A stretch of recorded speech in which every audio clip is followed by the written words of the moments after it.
இப்படிப்பட்ட நம்ம தெய்வங்களை, இப்படிப்பட்ட நம்ம மக்களை தற்குறி தற்குறின்றது இன்னமும் சொல்லிக்கிட்டு இருக்கிறாங்க. நான் காஞ்சிபுரத்தில் சொன்னதை தான் இங்கே நான் திரும்பவும் ரிப்பீட் பண்ணுறேன். நீங்கள் தற்குறி தற்குறின்னு சொன்னீங்களே, அவங்க தான் உங்களோட அரசியல் வாழ்க்கையே ஒரு கேள்விக்குறி ஆக்கியிருக்கிறாங்க. கேள்விக்குறி ஆக்கிட்டாங்க, இன்னமும் ஆக்க போறாங்க. அன்னைக்கு நான் சொன்னப்போ சிரிச்சவங்களாம் இன்னைக்கு என்ன பண்ண போறாங்களோ. உண்மையை சொன்னாதான் அந்த கூட்டத்துக்கு கசக்குமே. உண்மையிலே நீங்க மக்கள் மனசை புரிஞ்சு வச்சிருந்தீங்கன்னா நீங்க இப்படி மக்களை தப்பாவே பேசியிருக்க மாட்டீங்க. அது என்ன, அப்புறம் அரசியல் புரிதல் இல்லாம மக்கள் நமக்கு ஓட்டு போட்டுட்டாங்களாம்.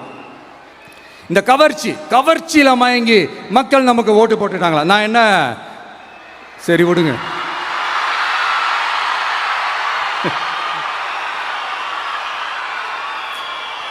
மக்கள் அவங்களுக்கு ஓட்டு போட்டா அந்த மக்கள் நல்லவங்களாம், அதே மக்கள் நமக்கு ஓட்டு போட்டா அந்த மக்கள் கெட்டவங்களா? தற்குறியா? இதே மக்கள் தான் இத்தனை வருஷமா உங்களுக்கு ஓட்டு போட்டுட்டு இருந்தாங்க. உங்களுக்கு மட்டும் என்ன, வேற ஏதாவது பிளானட்ல இருந்து குதிச்சு ஓட்டு போட்டு போனாங்களா? தற்குறியாமா? தற்குறி நல்லா வருது, வேணான்னு பாக்குறேன். கிழக்குக்கு இங்க பெரம்பூர்ல ஜெயிச்சிருக்கிறாரு. இங்க இருக்கக்கூடிய பெரம்பூருக்கு போய் நன்றி சொல்றதுக்கு வக்கு இல்ல. இதுவும் நான் சொல்லி தான் போனாரு சட்டமன்றத்தில். நான் சொன்னேன், திருச்சிக்கு போய் முதல்ல நன்றி சொல்லுங்க. 20 நாள் முன்னாடி சொன்னேன். போனாரு, நன்றி சொன்னாரா?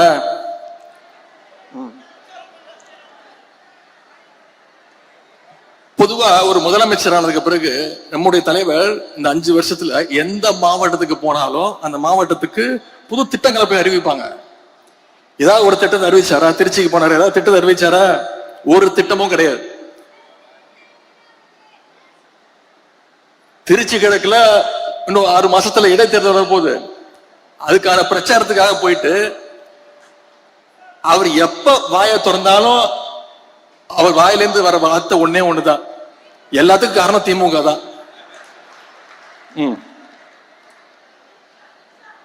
திருச்சியில் அவர் பேசுற பேச்சை கேட்டு இன்னைக்கு தமிழ்நாட்டு மக்கள் தலையில அடிச்சுக்கிறாங்க. இவரெல்லாம் ஒரு முதலமைச்சரா தேர்ந்தெடுக்குமே இன்னைக்கு தலையில அடிச்சுக்க ஆரம்பிச்சுட்டாங்க. சொல்றாரு, அதுல கோபம் வருது அவருக்கு. கவர்ச்சியால தான் ஆட்சிக்கு வந்தீங்கன்னு என்ன பார்த்து சொல்றாங்க அப்படின்னு முதலமைச்சருக்கு, சிஎம் சாருக்கு கோபம் வருது. சரி, கவர்ச்சியில் ஜெயிக்காம நீங்க எதை வச்சு ஜெயிச்சீங்க சொல்லுங்க பாப்போம். ஏதாவது ஒரு 2 காரணம் சொல்லுங்க பாப்போம். கலைஞர் மாதிரி இந்திய எதிர்ப்பு போராட்டத்துல கைது பண்ணி போராட்டம் பண்ணி ஜெயிலுக்கு போயிட்டு வந்தீங்களா? சரி, எங்க தலைவர் மாதிரி மிசா கொடுமையில 1 வருஷம் உள்ள இருந்து வந்தீங்களா? கட்சி ஆரம்பிச்சே 2 வருஷம் தான் ஆகுது.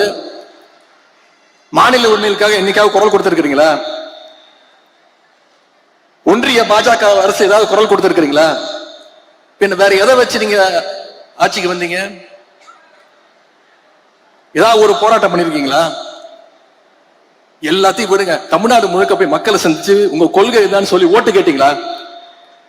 உங்க வேட்பாளர் பேர் உங்களுக்கு தெரியுமா? எதுவுமே தெரியாது. இதைத்தான் எங்களுடைய தலைவர் அவர்கள் கவர்ச்சி அரசியல் எங்களுடைய தலைவர் அவர்கள் சொன்னாங்க.